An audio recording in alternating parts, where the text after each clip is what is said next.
Merci, bienvenue à tout le monde pour cette deuxième conférence, troisième, conférence liée à l'exposition Matière ultime.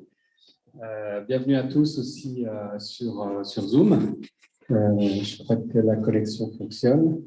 Et puis, donc on a eu une première conférence au moment du vernissage de Oscar Buzon, qui est avec nous ce soir, bureau 404. Co-curateur de cette exposition Matière ultime. Ensuite, on a eu deux membres du collectif Countdown 2030 qui ont parlé de la question de la démolition. Le fait qu'en Suisse, on démolit peut-être un peu trop. On a eu un débat très intéressant sur cette question de prise de conscience, de peut-être réduire assez drastiquement la démolition en Suisse. Et ce soir, on va parler peut-être d'une question, si on est obligé de démolir, qu'est-ce qu'on fait? Qu'est-ce qu'on fait avec ces matériaux de construction? Et on a la chance d'avoir cette première table ronde qu'on a nommée Urban Bricolage, un terme qu'on a emprunté à la recherche de Madeleine Coby. Peut-être que Madeleine, vous nous en parlerez tout à l'heure.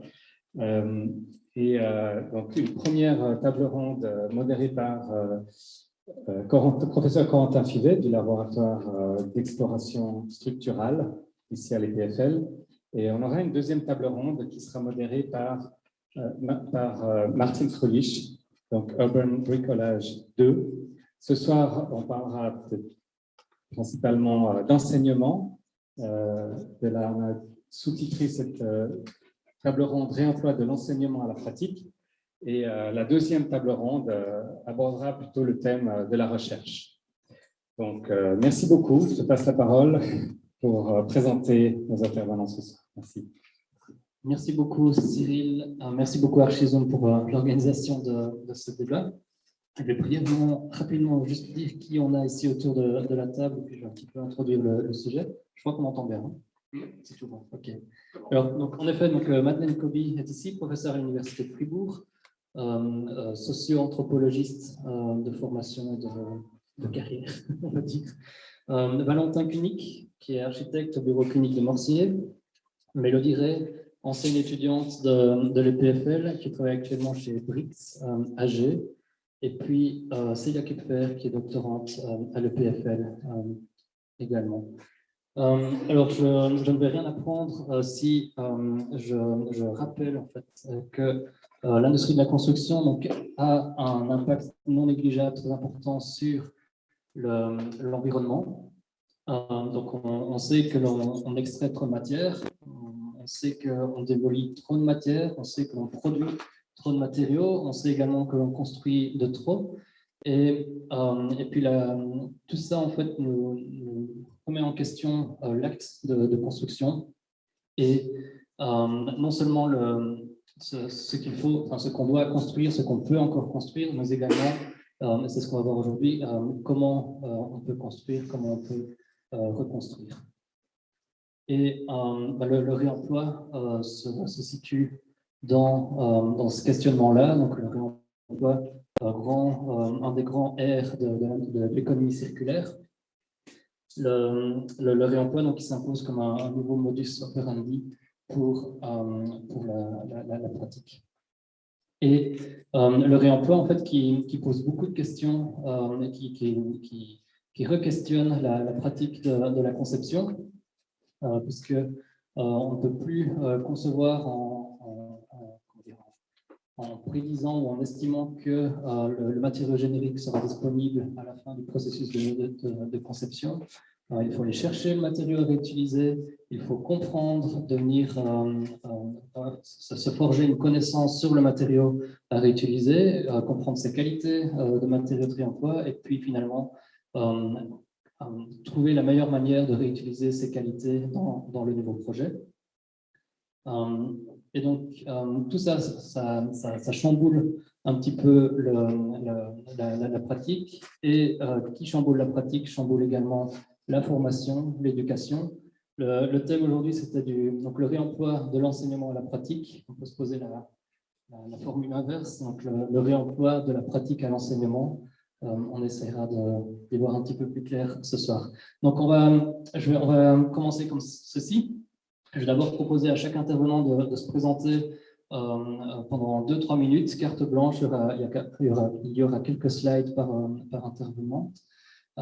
Et puis, je leur demanderai également de répondre à une question pour introduire le débat, qui est celle-ci. S'il y a une qualité à demander ou à introduire auprès des étudiants lorsqu'il est question de réemploi en architecture, en ingénierie, quelle serait-elle? Donc, quelle serait la compétence pédagogique nouvelle ou ancienne qu'il faudrait s'assurer que les étudiantes, les étudiants aient pour mener à bien les projets de réemploi par la suite. Donc ça, c'est juste une question qui nous permettra d'entamer le débat. Et puis, une fois que tout le monde aura présenté, alors on enchaînera le débat et on vous laissera peut-être 20 minutes à la fin du débat pour également vous poser vos questions et faire part de vos commentaires et réflexions. Voilà, alors Madeleine Kobi, à vous le micro. Merci.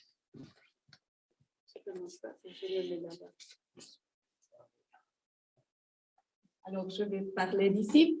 Je m'appelle Madeleine Kobi, je suis professeure assistante à Fribourg, and I will talk in English now because it's easier for me to express myself. I understand pretty well French, but it's easier in English to tell you a little bit about what my research is about.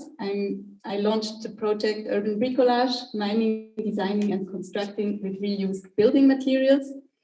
And many architects and engineers are concerned with how to reuse building materials from a technological point of view.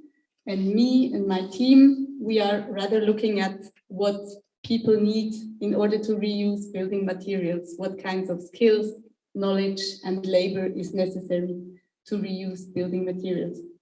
So we always hear about the circular economy in building construction. Here you have a very idealized image of how the circle could look like from resourcing, from extracting materials in the first site, and then it goes into the construction business, and usually it goes out to the incinerator or landfill, or it becomes matière ultime, as we can see in this exhibition. But of course, I'm interested in the red stages of the circle. So what happens when building materials are being reused? What happens on the demolition side?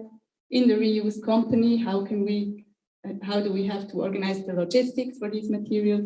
What changes in the architect's practice in everyday life? And also what changes in the life of construction workers on the construction site? So next slide will introduce a bit my team. I'm not working alone. So I'm basically interested in the logistics. I did what we call ethnographic fieldwork in a reuse company in Vienna, accompanying the life of people who reuse materials and who want to promote that further. Then Vanessa, my PhD student, she's looking at architects' practices in Switzerland. Elena works with demolition companies in northern Italy, and Adam will work on the construction site in Poland. And the last slide, maybe a bit what is different in our work. As I said, so far we have, or a lot of research has been done to improve individual materials and technologies, but we are really more interested in tackling the complex organization and logistics on the ground. So we investigate ethnographically these 4 key field sites. We look at issues of labor, human material relations, and also we are interested in what reuse can look like in other historical and cross-cultural contexts. Maybe that were my 4 minutes probably used up. Maybe if there's one thing that students should learn, what should it be? Yeah, I think, there are probably many things that students have to learn with regards to reuse, but I think one important thing is to think like spatially and not only about the individual house, but if you want to work with reused materials, you really also have to think about what is available in the proximity. So it's also a lot about local circulation of materials, but I realized that the logistics are quite complex, so the best thing to do is like to work with existing building stock instead of demolishing and reusing individual parts. So I think that's really a topic that has to become prominent in architectural schools, the reuse of existing building stock instead of demolishing it. I'm not teaching architects myself. I'm currently teaching social anthropologists. So we are more looking at issues of waste in a cultural perspective. But I was working with architects in Mendrisio for 4 years, teaching them more in theoretical aspects of architecture. Yeah, and I also did 1 or 2 courses on reuse of building materials. So I can share a bit from this experience later. Merci beaucoup. Donc, si je peux résumer en français, la première chose que les étudiants doivent apprendre à propos du réemploi, c'est d'éviter de faire du réemploi de composants et d'utiliser le stock qui existe. OK, donc on part de là. Très bien. Valentin. Je commence par la question ou par... Peu importe. Bonsoir. Du coup, merci pour l'invitation. Moi, Valentin Kunig, je suis architecte ici à Lausanne. J'ai fondé le bureau avec... Guillaume de Morzay a fondé le bureau avec moi il y a une 12aine d'années maintenant. Donc, ça fait un moment qu'on fait des tas de choses. Là, c'est une slide qu'on aime bien parce qu'elle raconte un tout petit peu les champs un peu non conformes dans lesquels on aime beaucoup se promener en tant que bureau d'architecture. Les premières années de notre collaboration, on était surtout, je dirais, en lien avec le monde de l'art ou des mondes un petit peu expérimentaux, de recherche périurbaine, dans des situations un tout petit peu complexes. On a toujours gardé cet esprit très ouvert sur différentes choses et sur différents intérêts, divers et variés évidemment. Et puis, petit à petit, bon, voilà, la chose intéresse les gens s'intéressent à ce qu'on fait, on s'intéresse toujours à ce que fait la société. Et du coup, on arrive maintenant, après une 12aine d'années, à s'intéresser au réemploi. Donc on est vraiment en bureau d'architecture civile standard. Le réemploi fait partie des ressources qu'on utilise, avec lesquelles on a beaucoup de plaisir à travailler, mais je dirais qu'on y est arrivé un petit peu par esprit critique, par opportunité et par découverte. Peut-être la slide d'après reprend un graphique relativement connu dans la région, qui est quasiment le même que celui qu'on avait avant, avec, voilà, nous, ce point de départ qui nous intéresse beaucoup, c'est dans le processus. Dans le processus, on trouve une notion de circularité plutôt qu'une notion de continuité. Plutôt que de continuité de waterfall, de cascade, de différentes choses. Et on commence à se poser la question de, bon voilà, en fait, nous, en tant que concepteurs, si on se positionne dans un cycle perpétuel, dans un éternel retour à certaines choses, dans des éléments qui existent, qui ont existé, qui deviennent, qui se transforment, sans rentrer dans un discours mystique, ça change pas mal de choses sur la manière de faire l'architecture. À partir de la slide d'après, on voit un projet qu'on a fait avec un petit peu de réemploi à Genève. C'est pour la Chambre de l'économie sociale et solidaire. Dans le bâtiment, en fait, on s'était intéressé à trouver tous les éléments qu'on pouvait placer en réemploi, on les a mis, ou en matériaux géosourcés, ou en matériaux biosourcés. Les slides d'après, on verra quelques images de l'intérieur. Donc on voit une grande charpente, une charpente qui est assez molle, en fait, qui n'a pas vraiment qui ne donne pas des axes stricts, il n'y a pas une poutre qui est parallèle à l'autre. On est dans quelque chose qui est des espaces qui sont assez mous, ou qui sont plus en lien avec des formes faibles qu'avec les formes fortes qu'on pouvait enseigner il y a une trentaine d'années dans les écoles d'architecture. Donc on s'intéresse vraiment à ces choses-là et à comment cette attitude en direction de certaines manières de faire peut nous informer sur la manière de faire de l'architecture, à proprement parler. Nous-mêmes, on est architecte et on ne va pas démissionner de cette partie-là. On va faire de l'architecture pour l'espace, on va faire de l'architecture parce qu'on aime l'architecture, parce qu'on aime faire les choses, on aime les gens, on aime les mises en relation. Mais on s'intéresse à différentes manières d'aborder. Sur la slide suivante, là, j'ai mis, surtout pour Corentin, je lui racontais en fait les histoires de mes fenêtres sur ce chantier. Où on a un certain nombre de fenêtres qu'on a pu récupérer, donc celles qui sont en rouge sur l'image de gauche, sont des fenêtres qui viennent de la caserne des Vernets à Genève, qu'on a pu récupérer et qu'on a pu utiliser dans le bâtiment à cette position parce qu'elles ne sont pas sur une voie de fuite, parce qu'elles n'ont pas de nécessité acoustique, parce qu'elles n'ont pas de standard à atteindre, tandis que les autres, qu'on voit sur la slide de droite, elles sont des fenêtres neuves parce que, du fait de la cafétéria et de l'espace de bureau en dessus, on devait atteindre un certain niveau acoustique et en réemploi, en fait, on n'était pas capable de le certifier. Évidemment que le bon sens prouve bien qu'une fenêtre qui existe pour une caserne militaire, elle va fonctionner. Par contre, on n'a pas les chiffres qui nous permettent de l'appuyer. On n'a pas la base technique normalisante pour ça. Et ici, on voit, on est encore dans un de ces espaces, comme on les aime beaucoup, un espace qui glisse entre un grand amphithéâtre, un espace de bureau, un espace collectif, la rue, des espaces qui ne sont pas du tout tenus les uns par rapport aux autres, des espaces qui vont avoir cette tendance à glisser ou à être un petit peu faibles ou non rudes les uns par rapport aux autres. Du coup, pour revenir, je crois que c'est la dernière slide. Au pire, il y en a une qui raconte un peu la même chose. Donc moi, je suis, comme je l'ai dit, nous sommes architectes, on aime vraiment faire de l'architecture, on ne veut pas, en tout cas pas démissionner de notre métier, donc on ne va pas devenir des explorateurs urbains qui allons chercher ou qui réussissent à documenter la matière. Pour ça, on a besoin de gens qui le font, donc on a besoin de ces compétences qui s'associent à la chaîne logistique de l'architecture. Je dirais par contre que pour commencer à répondre un petit peu à la question qui était posée, je dirais qu'une des choses qui est importante à envisager aujourd'hui, c'est pour un étudiant, c'est de réussir à créer une empathie. En l'occurrence, une empathie pour des matières ou pour des ressources, mais évidemment une empathie pour les gens, pour la manière dont les gens vont habiter les espaces, pour quelle qualité de vie on va leur offrir. Et toute cette empathie, elle nous met aussi dans un esprit critique, dans un esprit de recherche, peut-être ouvert sur certaines choses.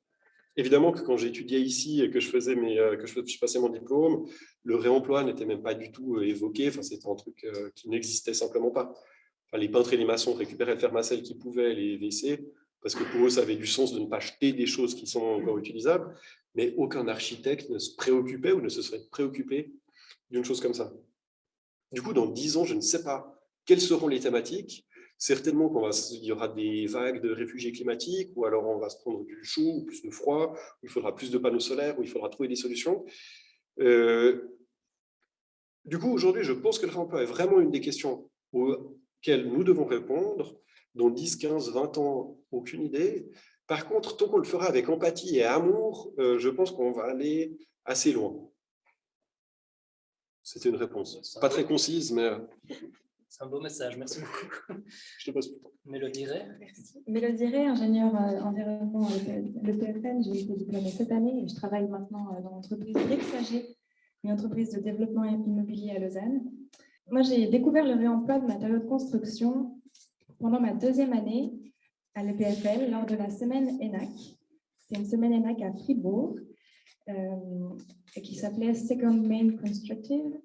Et une semaine interdisciplinaire dans laquelle des architectes, des étudiants en architecture, des étudiants en génie civil et en environnement étaient mis ensemble autour d'un projet commun, le projet de transformer un déchet en ressource. Vous pouvez juste passer la slide.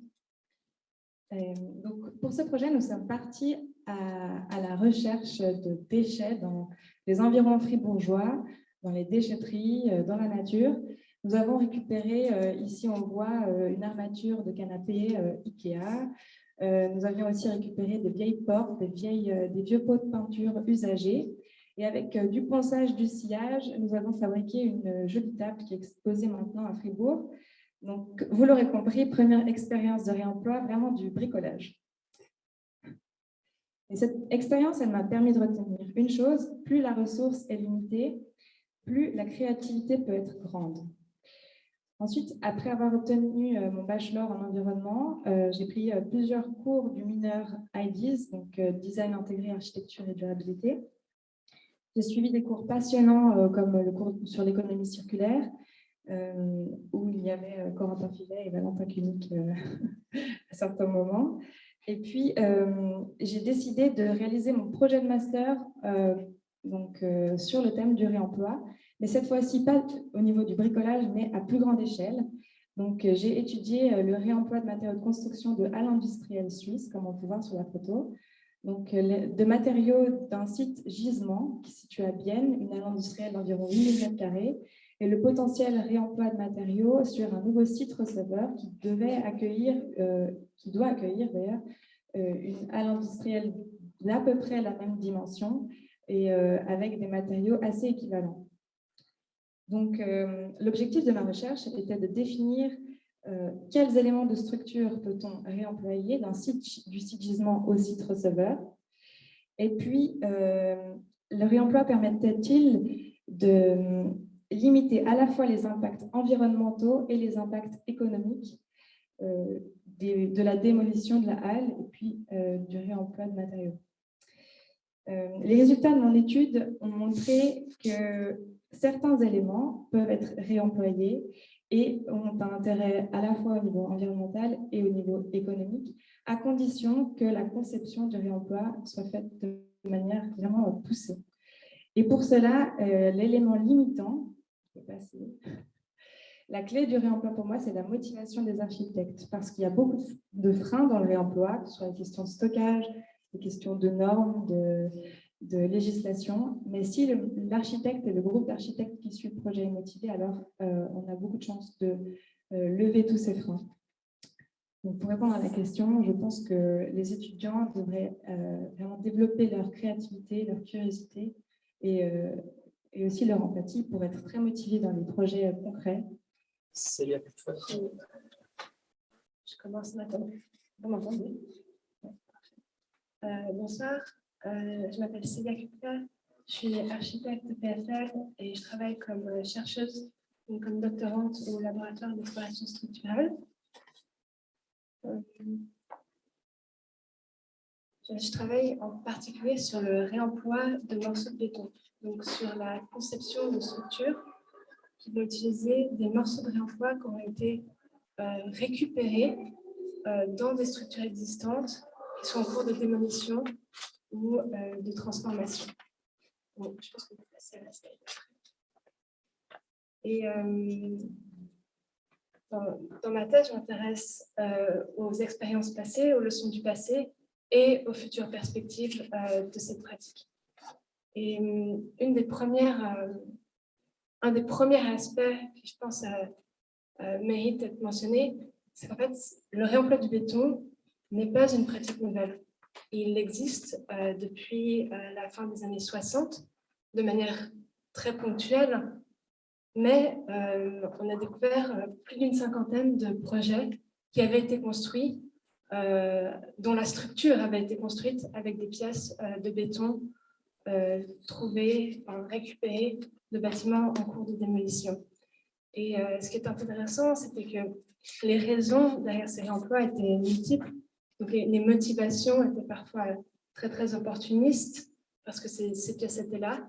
Et puis, des fois, il y avait des vraies volontés de faire du développement ou simplement des économies avec ces pièces-là.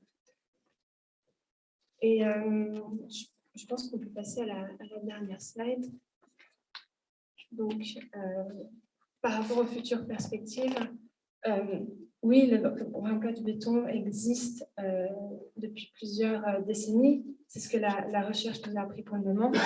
Mais, donc on a des pratiques variées, on a différents types de bâtiments qui ont été construits, on a des immeubles de logement de 7 étages qui ont été construits avec des pièces de seconde main. Mais ce qu'on ne sait pas,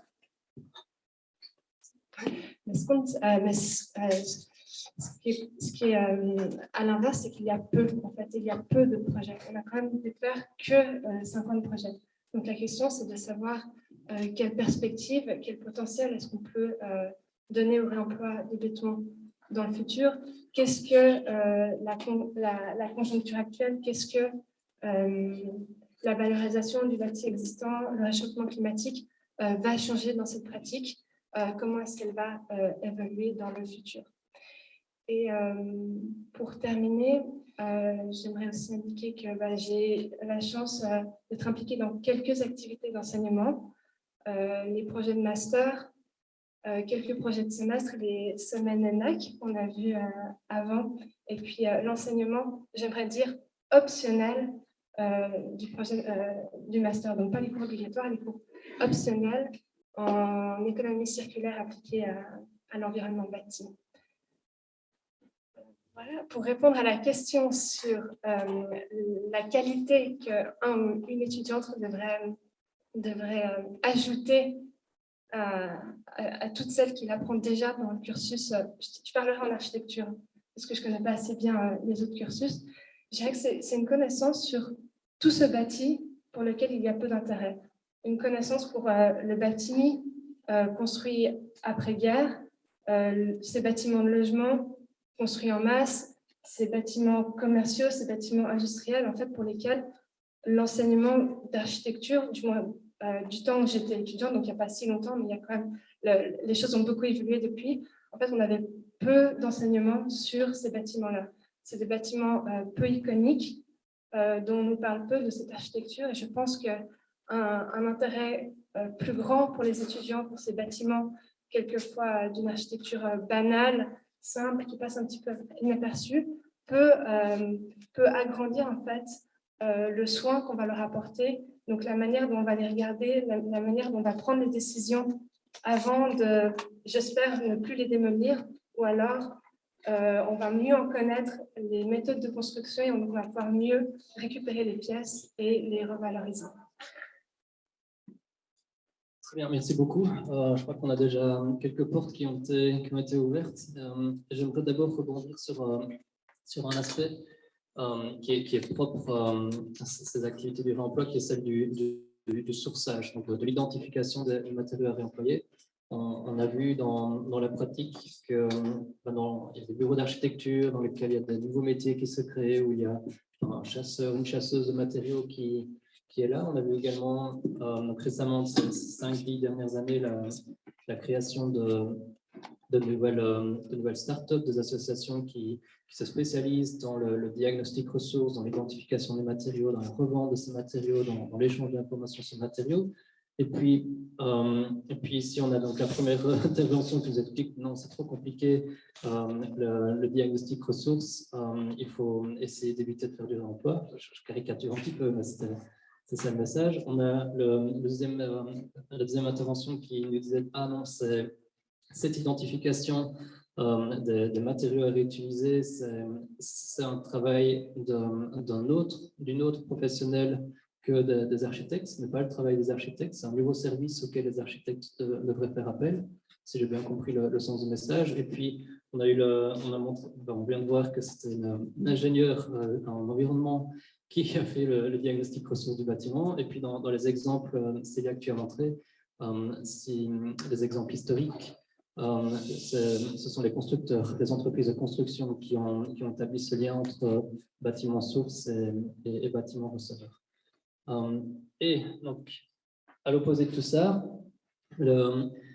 si je passe en revue, j'essaie de passer en revue tous les exemples d'enseignement, de réemploi dans les écoles d'architecture que je connais, à chaque fois, cette étape de l'identification, c'est un élément clé de la formation. Ce sont toujours les premières semaines, que ce soit la semaine ENAC ici, mais aussi ailleurs qu'à l'EPFL. Donc les enseignantes, les enseignants, cherchent à ce que les étudiants intègrent cette notion d'identification des ressources. Et donc, ça veut dire que, en fait, ce n'est pas le rôle des architectes de cette identification des ressources. J'essaie de clarifier. Et est-ce que tout le monde est d'accord avec ça ici? En fait, ce sont de nouveaux métiers qui sont disponibles. Actuellement, les architectes qui ont reçu cette formation d'architecte sont les mieux placés à remplir cette formation, mais les architectes qui veulent rester architectes en fait, ne doivent pas se mêler de l'approvisionnement des ressources. Et donc, si j'essaye d'étendre, pour faire l'avocat du diable, ça signifierait qu'au final, cette question de l'identification de ressources est commune à la manière classique de construire. On conçoit un bâtiment en ayant une idée plus ou moins claire des matériaux employés, mais on laisse aux entrepreneurs le choix du procurement, de l'approvisionnement de ces matériaux. Donc finalement, il n'y a pas tant que ça qui change en fait. Je peux me contredire. Je prends le droit de me contredire d'une certaine manière. Je pense que l'architecte est le spécialiste de l'organisation des espaces, des flux, des proportions. C'est l'architecte. Et puis là, on peut citer des Bernard Quirot et d'autres. L'architecte, lui, a un rôle à jouer dans la grande chaîne l'architecte a un rôle à jouer dans la grande chaîne de la construction, ça c'est une évidence. Par contre, si l'architecte perd de vue la ressource, je pense que depuis les premières ziggourats qui ont été construites, les pyramides, Vitruve, Philibert Delorme, Viollet-le-Duc, il y a Corbusier, même pour en rajouter encore quelques-uns, aucun architecte n'aurait construit quoi que ce soit. La question de la ressource est complètement clé dans la manière de pouvoir construire une chose ou une autre. Un temple grec est possible dans une région où on a accès à un certain type de ressources. Il est absolument impossible dans un autre endroit. On est capable de construire une pyramide d'un certain ordre à certains endroits sur Terre et pas du tout d'une autre manière ailleurs. Sans le ténon en acier en fonte, jamais une colonne romaine aurait pu tenir. J'arrête les exemples là, mais je pense que je crois qu'il faut vraiment ne pas perdre de vue que la ressource, c'est une chose essentielle. Alors, la ressource, on a de la peine, je pense qu'on aura de la peine à être maître sur le contrôle, parce qu'on a d'autres tâches à exécuter. Par contre, sans ressources, on ne construit pas, à mon avis. Mais donc justement, cette empathie avec la matière, elle a toujours été là, quand on parle de réemploi ou pas. Donc, qu'est-ce qui est différent avec le réemploi? Je fais l'avocat du diable, sinon on va terminer, on va se mettre d'accord à la fin. Non, mais alors j'en vois du lourd, question d'envoyer vraiment du lourd tout de suite. Moi, j'ai l'impression que le gros changement, en tout cas, nous, dans notre pratique d'architecte, ce qui a complètement changé toute la donne, c'est qu'on a commencé à faire de l'architecture comme d'autres faisaient du action painting, faisaient de la performance ou de l'improvisation jazz. On arrive quelque part, on sait qu'on va devoir organiser quelque chose, on sait que les espaces devront être un petit peu comme ci, comme ça, et puis on commence à chercher la ressource, on commence à trouver une chose ou une autre, on se dit, ah tiens, ça, on pourrait le faire comme ci, comme ça. Et puis là, on commence à organiser la matière d'une manière qui est complètement différente. Mais on ne l'organise pas a priori, comme un architecte, en fait, il fait un projet, il dessine les plans, il fait son truc, il le file à l'entrepreneur. On a commencé à l'organiser de manière free jazz. Et ça, c'est hyper cool. Parce que du coup, tout le processus, il change complètement. L'attitude face à l'architecture change complètement. L'attitude face aux gens, aux espaces, à la manière de les vivre. Et ça, c'est hyper intéressant. Et de nouveau, quant à moi, c'est presque une question d'attitude. On peut construire aujourd'hui en coulant du béton, en faisant des poutres en acier et tout ça. Ça, c'est pas impossible. Par contre, on va faire une architecture a priori, qui est l'architecture qu'on a appris. Et qui est, cela dit en passant, continue à envoyer du lourd, l'architecture qui nous amène maintenant dans le mur, et dans cette espèce de mur écologique et complètement fatal, où on sait que si on ne réagit pas dans les années qui viennent, ça va faire mal. Et du coup, je pense que la motivation des architectes est vraiment quelque chose de très important. Nous sommes très motivés. Y a-t-il d'autres architectes motivés? Je vais passer le micro. Est-ce que tu as rencontré d'autres architectes motivés dans le réemploi? Très honnêtement, vous êtes le seul bien architecte que je connais. Non, c'est pas vrai. Non, par exemple, K118 à Winterthur, le projet a marché et on a su que c'était une équipe quand même très motivée, créative, avec des architectes qui avaient envie d'aller dans ce sens-là. Donc, il y en a d'autres. Oui, il y en a plein. Mais concernant la question du sourçage, moi je pense aussi des entrepreneurs sont là aujourd'hui qui ont ce rôle. Je pense à Materium notamment, Soumami, ABN. Ils sont là, alors autant travailler avec.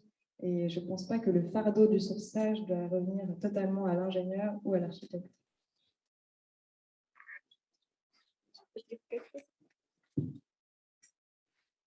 I also think, I mean, you were posing us in the email the question, what was it? What are obstacles in teaching reuse to architects?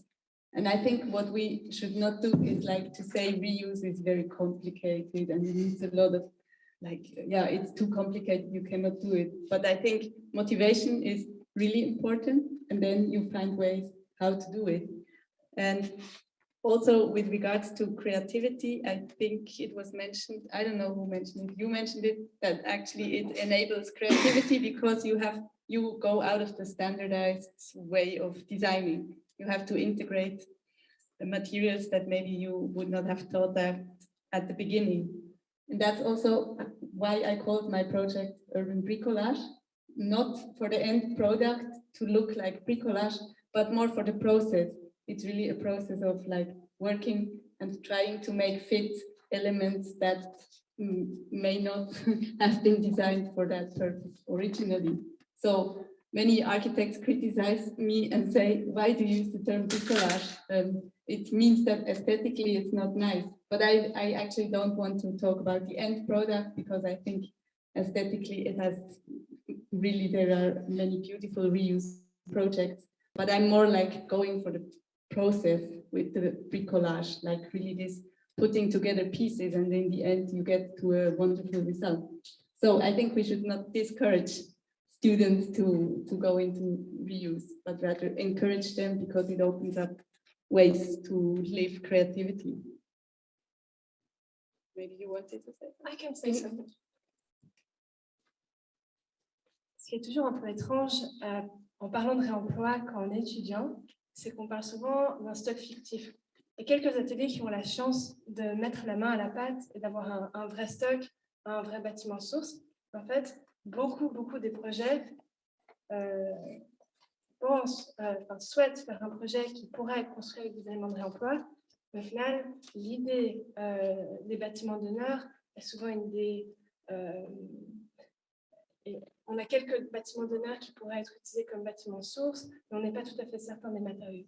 Et en fait, je pense qu'il y a un exercice très intéressant à mener. C'est dans la conception des détails qui pourront accueillir les petites différences entre les matériaux. Les petites différences dues aux matériaux, les différences intrinsèques, parce que la taille de la fenêtre sera légèrement différente dans le bâtiment d'honneur qui n'aura pas été démoli que dans celui où il aura effectivement été démoli parce que le permis de démolition aura été délivré. Et aussi des détails qui permettent de, oui, certes, répondre à l'imprécision du chantier aux 2-3 cm de tolérance qu'il faut accepter parce que ce n'est pas de la préfabrication, ce n'est pas de l'usinage. Et je pense qu'on peut encore, en tant qu'étudiant, aller étudier ces nouveaux détails de construction qui permettront d'accueillir les particularités de ces matériaux. Très bien, merci. Non, ok, très, très bien. J'aimerais revenir sur un autre point que tu avais abordé, qui est la question du banal dans l'enseignement de l'architecture, qui n'est pas quelque chose qui est enseigné. Il y a un professeur en théorie et histoire de l'architecture ici dans la salle. Du coup, mon commentaire est ciblé, on laissera un petit peu de temps à la discussion ouverte après. Parce que de fait, si je caricature à nouveau les cours donnés en théorie de l'architecture, en histoire de l'architecture, les exemples donnés sont les grands canons de l'architecture. C'est ce qui a été construit, sont les grands bâtiments qui n'ont pas été répétés, ce sont les grands bâtiments qui se démarquent par leur unicité, alors que justement le réemploi recherche plutôt à retrouver de la qualité dans la masse produite, dans la masse accessible, dans la masse démolie tous les jours. Et donc il y a plusieurs questions par rapport à ça. Comment est-ce que la pratique de l'architecture se cale entre ces questions de banalité et puis d'exemplarité? Et puis quel est le rôle faut-il de nouveaux cours d'histoire de l'architecture qui nous expliquent l'histoire de l'architecture banale concentre sur ces aspects-là. Et puis, n'y a-t-il pas des dangers à de tels cours d'histoire de l'architecture banale qui peut-être se feraient au détriment d'autres cours d'histoire qui eux, se concentreraient sur l'architecture exemplaire qui est source d'inspiration et pour bien construire, justement. Parce que l'architecture banale n'est pas... Je fais de nouveau l'avocat du diable pour essayer de provoquer le débat, mais on pourrait aussi argumenter que l'architecture banale n'est pas l'architecture de qualité. Et pourtant, c'est celle que l'on doit apprendre à connaître pour faire du réemploi, en tout cas si je suis le commentaire de Célia ici. Donc, l'architecture banale n'est pas nécessairement l'architecture de qualité, ou bien il y a une autre qualité à chercher, je ne sais pas. Et donc, apprendre cette architecture-là ne crée-t-elle pas le risque de se distancer de l'architecture qui, elle, pourrait inspirer de bonnes constructions, de meilleures constructions?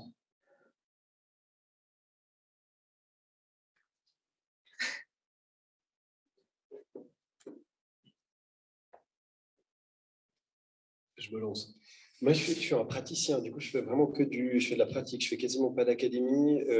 J'ai la chance d'être un tout petit peu à l'EPIA, mais vraiment un tout petit pied.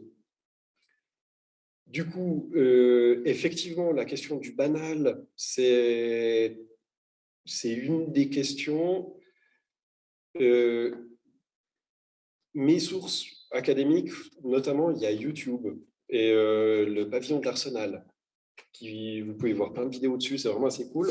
L'autre soir, je regardais une conférence de Yves Lyon de 94 où il parlait justement de l'architecture banale et de l'importance d'une hyper-banalité et de pousser au maximum à la banalité. Du coup, j'aurais envie de dire que c'est une thématique qui existe, qui s'est transformée peut-être moi quand j'étais étudiant dans une notion du vernaculaire, comme ça, qui est un petit peu morphée. Et j'aurais l'impression qu'aujourd'hui, on est plutôt dans une période de mass customization. Bon, je n'ai pas du tout la traduction en français. Mais où des travaux comme les tiens, ou des travaux comme d'autres qu'on peut voir à Zurich ou ailleurs, permettent en fait ou à Stuttgart, je pense notamment à Akinmanges avec le bois, on peut envisager grâce à l'intelligence computationnelle une très grande complexité, un très bon sourcing des matières et un résultat architectural qui est quand même probant. Après, moi, je ne suis pas dans l'académie, du coup, je me retourne vers toi pour savoir ce que tu en penses. Mais j'ai l'impression que le banal n'est plus tout à fait dans les thèmes, qu'on est dans autre chose de nos jours. Qui est très bien aussi, je dirais dire. Dans l'académie, comment ça se passe? Quelle est la météo? J'utilise rarement le terme banal, mais j'aime parler de ce bâti peu décrit. Si on aime l'appeler banal, il n'y a pas de souci, mais c'est plutôt un bâti qui est peu regardé, mais on a parlé de mieux, de moins bien. Je ne me permettrai pas de dire qu'il est mieux ou moins bien, il est juste moins connu, moins décrit. Et je pense qu'il ferait un excellent support à projet. Peut-être qu'on n'en apprendra pas beaucoup des qualités de la circulation, de l'optimisation du rapport entre l'ensoleillement, la qualité du séjour par rapport à d'autres éléments du projet, mais on en apprendra en tout cas des matériaux qui sont aujourd'hui rejetés, donc des matériaux qui aujourd'hui doivent être réutilisés. Donc, on apprendra sur les anciennes techniques de construction. Et puis, pour en revenir plus directement à la question de l'enseignement et est-ce qu'on doit remettre un cours sur la construction banale, remplacer un bout de l'enseignement sur la théorie de l'archi et de parler de la construction banale. Moi, je parlerais plutôt des cours de construction. Et je pense que les cours de construction doivent nous apprendre la construction neuve, mais je me demande si, au niveau du master, le cours de construction ne pourrait pas évoluer. Je ne suis pas sûre qu'il existe encore de cours de construction en master, mais il ne pourrait pas être réintroduit et qu'on apprenne en fait les cours de construction pour rénovation, pour transformation, parce que je ne crois pas qu'aujourd'hui c'est enseigné. Alors, venez à l'EPIA. Avant de passer le micro plus loin, je fais un coup de pub. Alors du coup, à l'ECA, c'est exactement dans cette direction-là qu'on travaille et que le cours de construction est organisé. Du coup, n'hésitez pas. Là, j'essaie bien. Et à Fribourg. C'est l'attaque personnelle. Yes. So I don't know if I understood the issue around banal buildings. I don't know in English how that would work like, but It's more about, and banal probably is not the right term, it's more about the Ordinary. unpublished architecture. Okay, vernacular, what you said, or ordinary architecture. Maybe it's also about these different building types that you mentioned that we should know when we reuse buildings, like from what period and what kind of construction was predominant. And here we come, I think, also to an issue that I think is important in architectural education. It's not only about reusing the existing building stock, but also if we build new things, that we build them, that they can be disassembled more easily than what we inherited from the 60s, 70s, 80s. I think that should also be a crucial component of architectural education, to think about how to link pieces in a way that they can be disassembled in hopefully not 30, 40 years, but maybe 50, 70, 60 years again. So that if we think about reuse, I think we should also think about when we construct new, how to build. Thank you very much. Merci pour tous les commentaires. On approche déjà de l'heure et j'aimerais ouvrir la discussion à la salle ou bien au Zoom. Je ne sais pas s'il y a déjà des commentaires, des questions. Oui, il y a un commentaire sur Zoom. C'est plutôt un commentaire qu'une question, mais enfin, ça peut ouvrir la discussion sur le sourcing. Bonjour, c'est Vincent Dulac qui nous dit « Bonjour, je développe actuellement une solution pour inventorier et gérer les ressources du réemploi dans le but de massifier l'économie circulaire dans le BTP, donc bâtiment travaux publics. Il s'agit de Scope, www.scope.app, petite pub. Je suis architecte et je pense qu'il faut développer un outil pour visualiser l'ensemble des ressources disponibles en un lieu et que les architectes conçoivent avec les éléments mis à leur disposition. Dans cette perspective, les architectes ont leur rôle à jouer pour sourcer et orienter les matériaux vers des plateformes et des intermédiaires de reconditionnement. Bon, ça fait un peu écho aussi au commentaire de Mélodie qui disait que les entrepreneurs ont leur part à jouer dans cette question. Et là, c'est un commentaire qui est plutôt adressé aux architectes.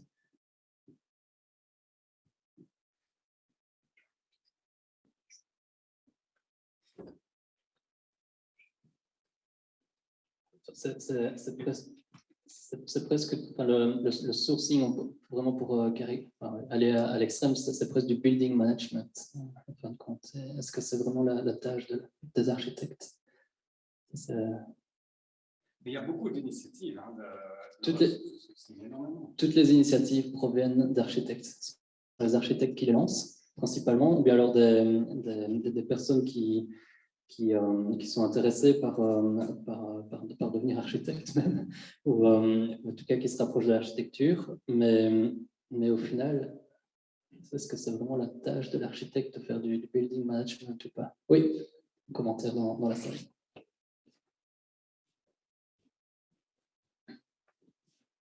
Bonsoir.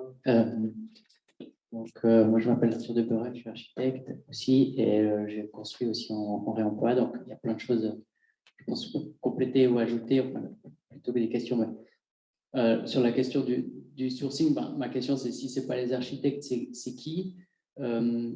Est-ce qu'on veut laisser ce job à Amazon ou d'autres? En fait, c'est ça, en fait, le risque, hein, si on laisse se passer les choses, que ça devienne une question logistique massive prise en main par une plateforme style Airbnb ou autre qui du coup arrive à avoir un monopole énorme et qu'on se retrouve avec des centres de logistique gigantesques. En tout cas, c'est moi ce que je vois comme possibilité.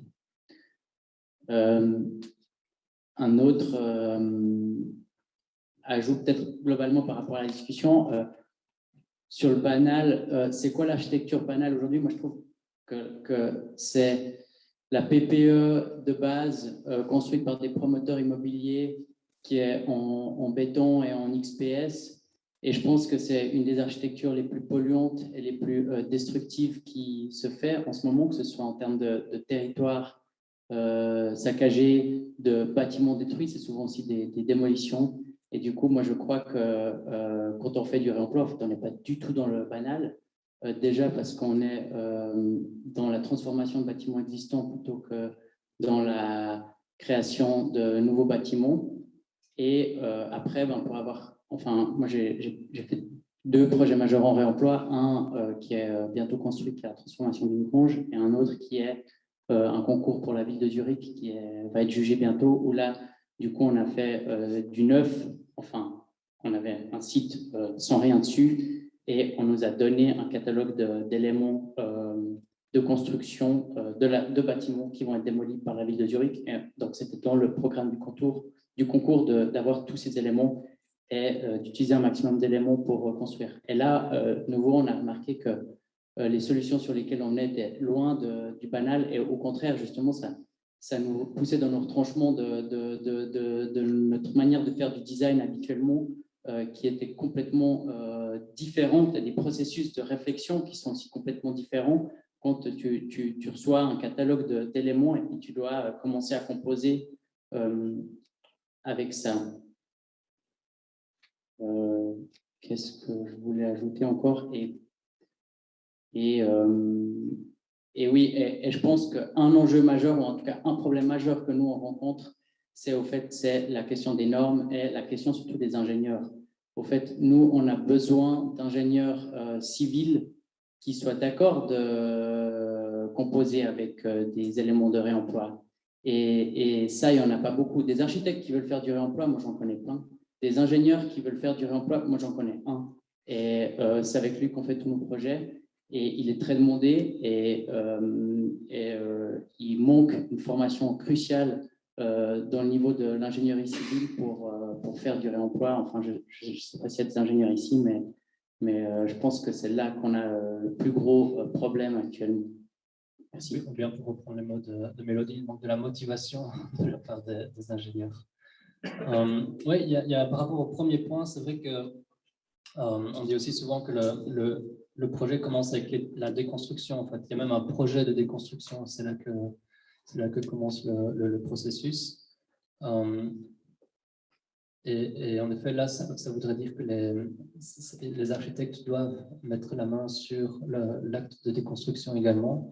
Et le projet de conception commence avec la déconstruction du projet. Quelqu'un d'autre? Oui. Merci beaucoup. Ouais, super commentaire. Moi, je rejoins complètement. Je me pose une question quand même. Si c'est Amazon qui détient Amazon ou Airbnb ou n'importe quoi qui détient ça, est-ce que vraiment ça me gêne? Oui et non, pour être honnête. Pourquoi je dis ça? C'est que nos amis chez Holcim, chez Losinger Marazzi, chez qui que ce soit, chez Alter et compagnie, sont les personnes qui détiennent suffisamment de stock de matière pour pouvoir gérer tout ça. Les seuls qui vont pouvoir faire du scale-up, de la grande proportion de réemploi, qui fait qu'on ne sera pas dans des projets un peu alternatifs, rigolos, sur lesquels on a eu beaucoup de plaisir en tant qu'architecte. Ceux qui vont pouvoir faire le mouvement vers le haut, c'est tous ceux avec qui les architectes ont envie de travailler. Et ça, c'est un truc qui est hyper flippant, mais c'est un truc sur lequel il faut aussi se mettre d'accord. C'est que si on a envie d'aller le pas plus loin dans tout ça, il faut aller se mettre à table avec tous ceux que vous ne voulez pas voir d'habitude. Et on va voir Lafarge, on va voir Holcim, et on va voir Losinger Marazzi, on va se faire tous les copains et tout ça. Et c'est eux qui... j'espère que je pourrais couper 2-3 trucs au montage. Mais ah oui, il y a Avenue aussi dans l'histoire. Mais on n'a pas le choix. Si on veut aller un pas plus loin, c'est avec eux que ça va se passer. Et ces gens-là, pour moi-même avoir fait l'effort d'aller dans cette direction et puis les comprendre, puis essayer de comprendre eux quels sont leurs besoins, eux, ils sont vachement en avance sur nous. Et je pense que dès qu'ils peuvent sortir l'app qui fait qu'on est tous tributaires de ça, et puis que Holcim fait autre chose que du ciment, mais aussi d'autres trucs qui fait qu'ils vont rester une des plus grosses puissances économiques, ils vont le faire. Et ils ne vont pas hésiter. Du coup, je pense que voilà, il faut qu'on se trouve nos amis, il faut qu'on trouve les personnes avec qui travailler. Mais si on veut que ça ait un impact, Malheureusement, il faut monter en échelle, et monter en échelle, ça veut dire des énormes chaînes logistiques, des centaines de personnes qui réussissent à travailler là-dessus. C'est pas 2 personnes chez Bouzer et puis 1 ou 2 autres rigolos qui sont en train de faire ça. Non, c'est du lourd. Et pour faire du lourd, il faut, enfin voilà, là, il faut les 100 000 personnes de Renovate Switzerland que vous connaissez sûrement. Il faut aller dans du lourd. Il faut des centaines de personnes qui font ça. Il faut des arpenteurs, mais comme la marine anglaise au XVIIe siècle avait des arpenteurs dans les forêts qui allaient choisir le bois, il faut des arpenteurs urbains, des gens qui vont trouver des ressources, des gens qui savent quels bâtiments vont être démolis, vont être achetés, vont être modifiés, comment il a été construit, comment on va pouvoir le réutiliser. Là, il y a du taf, à mon avis. Je te rejoins complètement. C'est toute une question d'échelle. Et c'est vrai que les petits projets, on en a besoin, justement pour la motivation, la créativité. Mais pour agir à grande échelle, il faut parler avec tout le monde. Moi, j'ai eu la chance pendant mon projet de master de parler avec des investisseurs, des fonds de placement. Ils sont motivés. Le réemploi n'est pas quelque chose qui leur fait peur. Au contraire, ils auraient les moyens d'aller dedans de manière massive. Mais il faut que tout le monde se parle. Il ne faut pas dire les méchants promoteurs immobiliers. Je ne pense pas que ce soit la... Oui, il y avait un autre. Bon, j'avais juste une remarque. Ça a été évoqué, mais je pense que la question des normes, c'est aussi un obstacle à la réutilisation des matériaux, parce que, en fait, je vois par exemple là sur un projet sur lequel je travaille, par exemple les portes, tout d'un coup elles sont plus, elles datent d'il y a 20 ans, du coup elles sont plus homologuées EI30, forcément parce que cette norme n'existait pas encore, et du coup on doit les changer. C'est la même chose pour plein d'éléments en fait de la construction. Et puis je pense que ça c'est aussi un peu un problème. Je pense aussi des fenêtres. J'imagine voilà, on a des fenêtres double vitrage. Maintenant ça ne peut pas les utiliser parce qu'elles ne passeront pas au niveau du bilan thermique. Et en fait l'évolution des normes, je pense, c'est aussi un obstacle. Et puis il y a peut-être aussi quelque chose à faire. Si on veut réutiliser des éléments qui datent d'une époque où ces normes n'existaient pas, ou n'étaient pas encore à ce niveau-là, il faudrait trouver, je sais pas, un moyen d'avoir des normes un peu plus souples, ou je sais pas. Voilà, Merci. Yeah, thank you for this comment. It goes a bit maybe beyond educating architects, but it goes also along with what was said before. I think another actor that has to be active to make the change is also politics. So we also have to work on that side to change reglementation and to make certification of reused materials easier and things like this. So there also needs to be pressure, of course, from all sides on these big companies, but also on our administrations.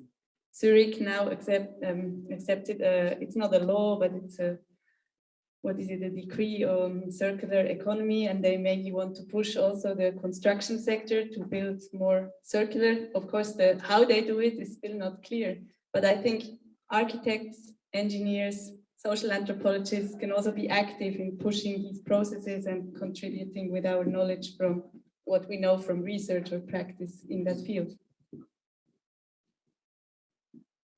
Yeah. Thank you. Peut-être juste 2 commentaires qui sont arrivés sur le chat de Lucille Ado, donc Lucille qui est partenaire de Oscar Bureau RAM 404. Bonsoir Lucille, qui est à Zurich. D'abord, une réponse par rapport à l'architecture banale. Ça expliquera peut-être, Madeleine, ce qu'on veut dire par architecture banale. De tout temps, l'architecture ordinaire, c'est l'architecture du rationnel et des éléments standards, souvent pour des questions économiques. Maintenant, il me semble que l'époque de l'architecture extraordinaire est finalement très courte au regard de l'histoire. Alors ça, c'est un commentaire par rapport à la discussion qu'on a eue tout à l'heure sur l'architecture banale. Et puis, une réponse que Lucille fait à Vincent, qui fait ce commentaire sur son projet de ressourcerie. Et une nouvelle question. Comment gérer la temporalité? Il y a souvent un temps long entre la conception et la réalisation. Les bases de données de matériaux changent rapidement. Comment gérer ça? Une part d'inconnu à accepter au moment de la conception et des autorisations de construire. Donc, c'est des questions qui sont posées. Et c'est vrai que la question des... Ça rejoint un peu la question des normes. La question des autorisations est intéressante. Il faut peut-être accepter une part d'inconnu dans les projets de construction. C'est très, très difficile. De la part des politiques, de la part des entreprises de construction, l'inconnu est, je passe votre expérience, est l'élément à bannir. Et dans la réutilisation des matériaux, il faut peut-être accepter une part, je ne sais pas si ça se fait dans l'enseignement, une part d'improvisation presque dans la construction. Oui, tout à fait. Et pour ma part, je rejoindrais ça à la définition de bricolage donnée par Madeleine. En fait, il faut aussi bricoler dans le processus, bricoler dans les interactions entre les différentes parties prenantes et bricoler dans la durée et dans le temps. Mais peut-être que non, il n'y a pas de réaction. Oui, il y a une réaction là-bas. Oui. Bon, merci pour les questions, les commentaires en ligne. En tout cas, oui. Merci pour la discussion. Très pertinent le commentaire par rapport aux normes. Qu'est-ce qu'on fait de tout ce qui n'est pas un norme? Je ne pense pas que la solution, c'est d'échanger les réglementations et pas avoir des normes. Enfin, je pense qu'il y a une raison pour qu'elles existent. Peut-être une plus grande image de la discussion. Est-ce que ça ne serait pas pas simplement, mais est-ce que ça ne serait pas une solution de diminuer la quantité de nouvelles constructions? Est-ce que vous n'êtes pas du tout en train de considérer ça, j'ai l'impression? Et d'un côté, oui, les réemplois, ça serait un peu le futur, mais de l'autre côté, continuer à construire utiliser dans les fenêtres, dans des portes, dans les murs. Je ne sais pas si c'est le mètre carré qu'on doit comparer ou autre. Est-ce qu'on ne doit pas revenir en arrière déjà à la base? Qui ne veut pas limiter les constructions ici? J'ai deux enfants. La réponse complètement lâche qui ne veut rien dire. J'ai des enfants à charge, je suis obligé de construire. C'est lâche et c'est inutile. Effectivement, c'est le premier truc à faire, c'est vraiment réduire le rythme. Ça, c'est une évidence. Et trouver je suis en train de confondre les noms. Ici à l'IPFL, il y a deux personnes, Charlotte Malterbart et puis Philippe Talman, si je ne dis pas de bêtises, qui discutent ou qu'on a vu passer dans la presse avec des notions de moratoire sur la construction. Alors ça, pour ma part, je pense que ça a vraiment tout son sens de trouver un temps d'arrêt pour plus de réflexion. Après, on est aujourd'hui face à certaines questions qui sont le CO2, la problématique humaine, sociale, je ne sais pas quoi qu'on a ici et maintenant. Dans 10 ans, quels seront les problèmes auxquels on devra faire face? Est-ce que les réfugiés climatiques, dont on ne parle pas beaucoup encore, mais qui sont potentiellement une problématique, est-ce qu'il faut les intégrer déjà maintenant dans notre flux de construction? Et du coup, pas se dire on va construire moins, mais construire 10 fois plus. Je ne sais pas.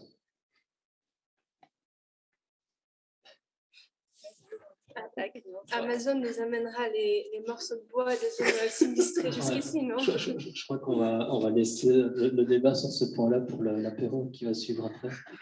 Et on va essayer de se concentrer sur la question de l'enseignement et du réemploi, même si c'est une activité parmi d'autres. Et l'autre, évidemment, serait, en tout cas de mon point de vue, d'éviter toute construction.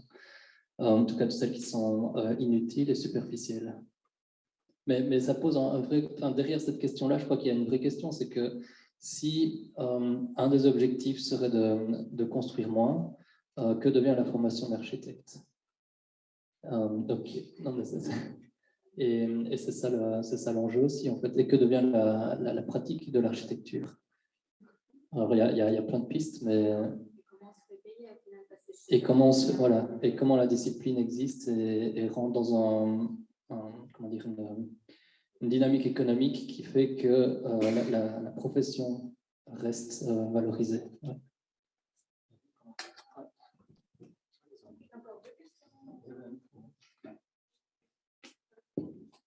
C'est plus une remarque qu'une question, mais je trouve que puisqu'on a la chance d'avoir quelqu'un qui fait là son ENAC et qui n'est pas architecte, je pense que la question, comment faut-il former les architectes pour savoir se servir de la technique essentielle qu'est le réemploi, c'est leur apprendre à travailler avec des ingénieurs civils, des ingénieurs en environnement. Et pourquoi s'arrêter à l'ENAC? Puisqu'on a le PFL, il y a des ingénieurs en matériaux.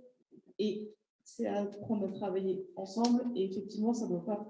Enfin, si les architectes doivent déjà repenser toute la façon dont on habite pour éviter d'avoir à construire, déjà beaucoup. On n'aura peut-être pas tous le temps de créer des startups de ressourcerie, alors qu'il y a des...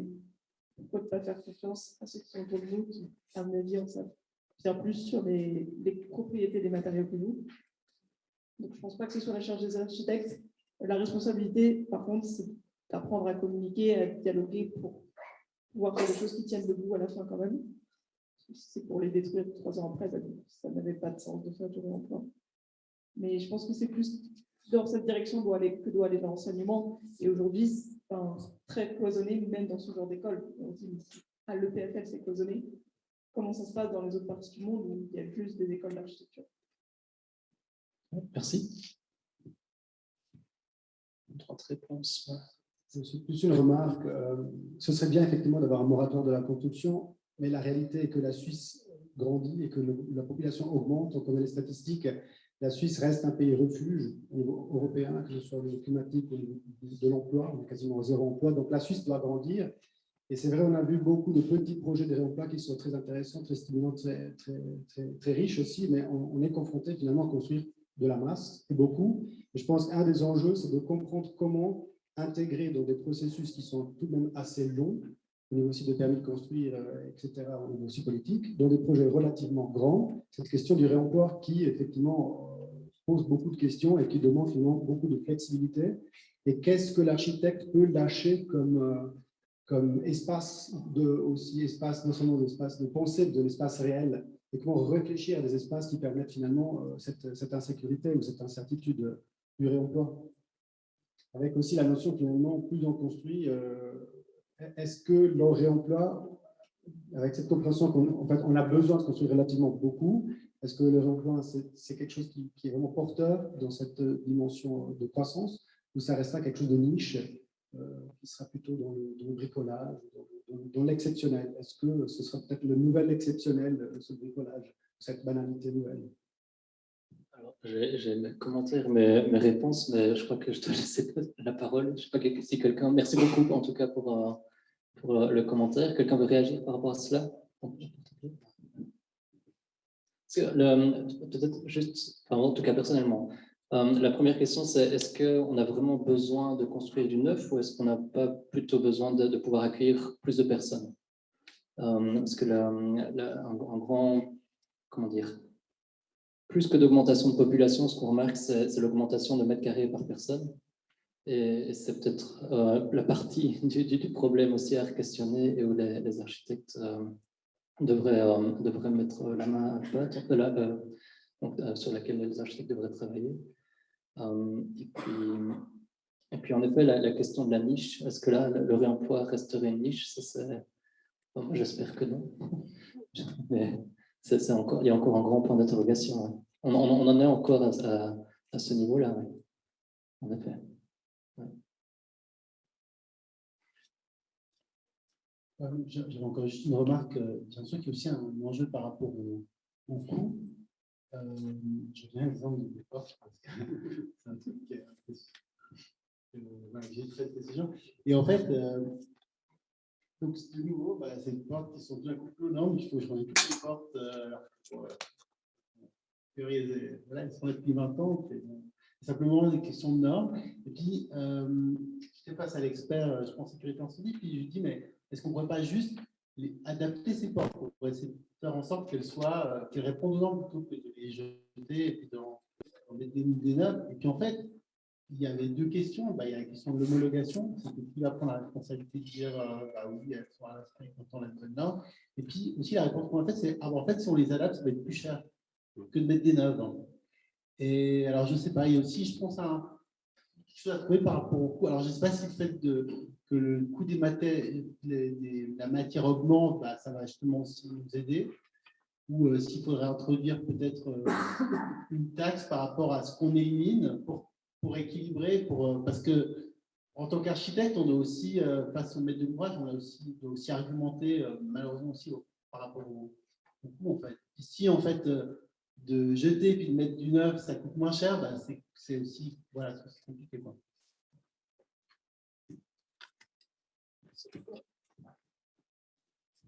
Merci. Je me permets de ressauter en arrière par rapport à est-ce que le réemploi restera une activité de niche? Juste pour donner un ordre de grandeur, aujourd'hui, pour une unité démolie, on en construit 8 à peu près. Donc, je parle en termes d'unité de masse ou de poids, ça dépend un petit peu des matériaux. Pour le béton, on est plutôt à une unité, 1 kg démoli, 6 kg coulé. Donc, j'adorerais dire que le réemploi devrait rester une niche, à la seule condition où ces unités démolies, cette quantité de matériaux démolis ne l'était plus. Dans le sens où aujourd'hui, on doit être à un bâtiment sur 200, je ne sais pas, qui inclut des éléments de réemploi. Et en fait, on pourrait monter à 15% à peu près, à 20% en fait. Mais je pense que, après, la question de savoir si c'est de la niche ou pas, quand on fait 20%, c'est pas grave, c'est juste un titre, mais je pense pas. Mais je pense qu'en fait, on a toute cette marge et on peut plus se permettre de gaspiller ces matériaux. En fait, pourquoi est-ce que ça reste une pratique de niche? Parce qu'en fait, les matériaux qui pèsent lourd, qui sont volumineux, bah, en fait, c'est des matériaux qui sont aujourd'hui jugés les plus durs à réutiliser. Ça va être de l'isolant, des énormes quantités qui sont mises à la poubelle.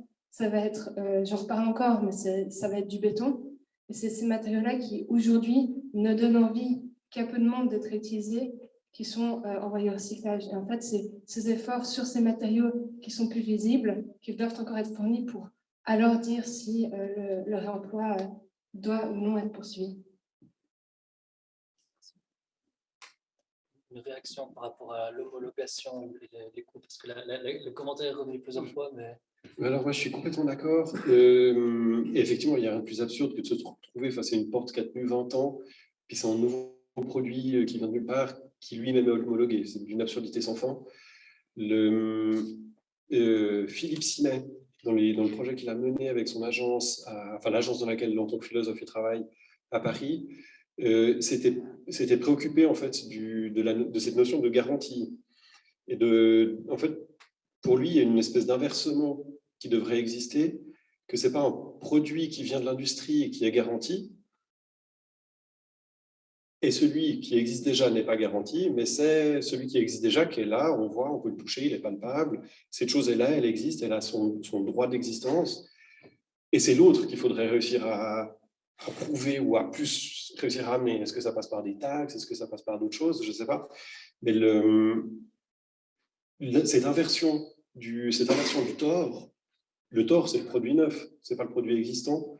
L'inversion de la faute, là, je trouve qu'elle est intéressante. Et elle est porteuse pour l'architecture, comme mode de pensée.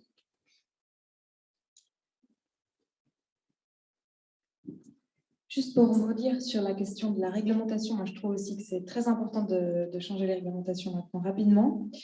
Et puis, vous savez peut-être mieux ça que moi, mais une loi a été votée à Genève, par exemple, pour introduire du réemploi dans toutes les nouvelles constructions. Et elle n'est pas tout à fait mise en vigueur, ou elle sera mise en vigueur très prochainement. Mais je pense que ça a vraiment un impact.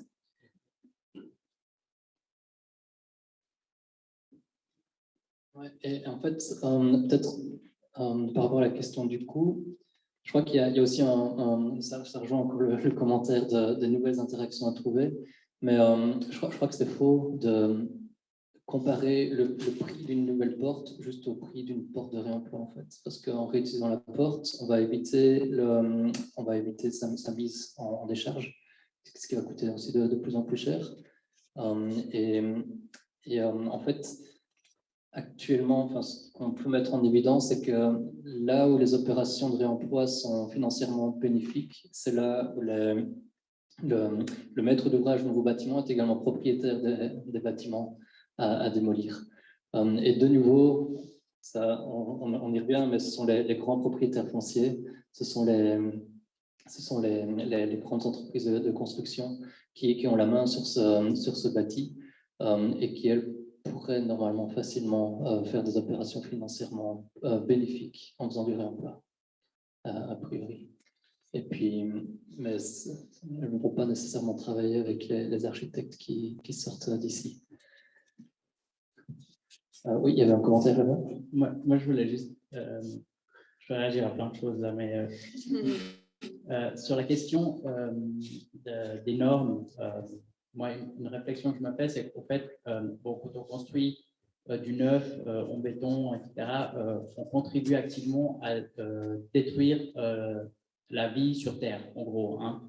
Et puis, un jour, on va devoir répondre à des générations futures ou à différentes personnes, ou pas, parce qu'on sera tous morts. Mais, et quand on se pose la question si on veut ne pas poser une porte qui n'est pas normée, moi, ma réponse elle est assez simple, c'est que moi je préfère devoir répondre à un procès où on m'accuse d'avoir posé une porte pas normée que de devoir répondre à un procès de dire au fait j'ai construit comme ça, je savais que c'était nocif pour le monde entier et pour la vie sur Terre, mais je l'ai quand même fait parce que la norme me le demandait. Et je pense que la norme, on doit vraiment, il y a des normes qui font sens, il y a des normes qui en font moins. Et ça, c'est à nous aussi de faire ces arbitrages et aussi des fois de prendre des risques, de dire, bon, ben, cette norme, pour moi, elle ne fait pas sens et je la mets de côté. Et c'est pour ça que c'est très important qu'on comprenne aussi bien les normes et pas qu'on les applique sans y réfléchir. Après, pour répondre à la question de il faut collaborer avec Holcim et Amazon, moi, là, je ne suis pas du tout d'accord. Enfin, c'est des entreprises, ça fait 50 ans, qui investissent des millions dans du greenwashing pour présenter que le béton est écologique et pour faire du lobbyisme, pour s'enrichir au détriment de notre avenir et de l'avenir de l'humanité. Et je ne pense pas du tout, et c'est des multimilliardaires qui se construisent des bunkers en Nouvelle-Zélande pour aller éventuellement fuir au cas où ils n'arriveront pas à aller sur Mars parce qu'ils s'imaginent qu'ils vont peut-être aller pouvoir vivre sur Mars pour des raisons qu'on ignore. Et non, je ne pense pas que c'est ces gens qui vont nous aider. Je pense que ces gens devraient, les accuser, on devrait les mettre en prison, on devrait arrêter de construire et on devrait se dire, OK, maintenant ils ne sont plus là, les personnes un peu sensées, qu'est-ce qu'elles font?